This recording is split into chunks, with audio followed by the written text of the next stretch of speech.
அமரன் அப்படின்னு ஒரு திரைப்படம் வந்துச்சு. அதில் வெண்ணிலவு சாரல் நீ வீசும் குளிர் காதல் நீ அப்படின்னு ஒரு பாட்டு இருக்குது. அந்த பாட்டு நீங்கள் எல்லோரும் கேட்டிருப்பீங்க.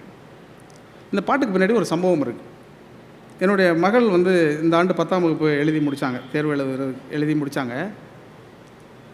இந்த தேர்வுக்கு கொஞ்சம் ஒரு 2 மாதத்திற்கு முன்பாக திடீரென்று ஒரு நாள் சொன்னாங்க, இது மாதிரி தலையை ரொம்ப வலிக்குதுப்பா, தலைவலியிலேருந்து முதுகுவலி வந்துடுது, முழுவதிலேருந்து இடுப்பு வலி வந்துடுச்சு, இப்படி வலி தான் கூட்டிகிட்டு இருக்கு, எதுவுமே மாறல. ஒரு வாரம் கழித்து 10 நாள் ஆக போகுது. திடீரென்று ஒரு நாள் என் மகள் சொன்னால், என்னோடய 2 கண்ணும் 2 தெரிகிறதுன்னா, அது டிப்ளோபியா அப்படின்னு சொல்லி சொன்னாங்க. என்ன அப்படின்னாக்க, இயல்புலேயே குழந்தைகள் தனக்குள்ள ஒரு அழுத்தத்தையோ இதையோ உணர்ந்துச்சுன்னா அது வெளிப்படுத்தலைன்னா அந்த மாதிரி ஆகக்கூடிய வாய்ப்பு இருக்கான். அப்படி ஒன்று இருக்குங்கிறதே எங்களுக்கு அப்புறம் தெரியாது.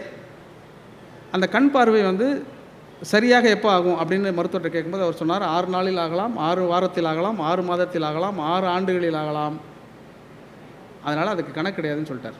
நான் அமரன் திரைப்படத்துக்கு பாட்டு எழுதணும். நாங்கள் போய் ஹாஸ்பிட்டலில் தங்கிட்டேன். அது தனிப்பட்ட முறையில் என்னுடைய வாழ்வில் நடந்த அந்த சம்பவத்தை வைத்துக்கொண்டு, பாதி நீயே என் பாதி நீயே, நீ இல்லாமல் நான் ஏது கண்ணே, ஆதி நீயே என் ஆயுள் நீயே, ஆணி வேரை நீங்காது மண்ணே, எங்கே இருள் என்றாலும் அங்கே ஒளி நீதானே, கண்ணாய் எனை நீயும் காக்க கண்ணீரையும் காணேனே, நீண்ட தூரம் போன போதும் நீங்குமோ காட்சியே அப்படின்னு நான் எழுதினது. இது அப்படியே என்னுடைய குழந்தைக்காக நான் எழுதினேன் அந்த பாட்டு. அதுக்கப்புறம் அந்த படம் படத்துக்கும் அது பொருந்தியதுங்கிறது வேறு.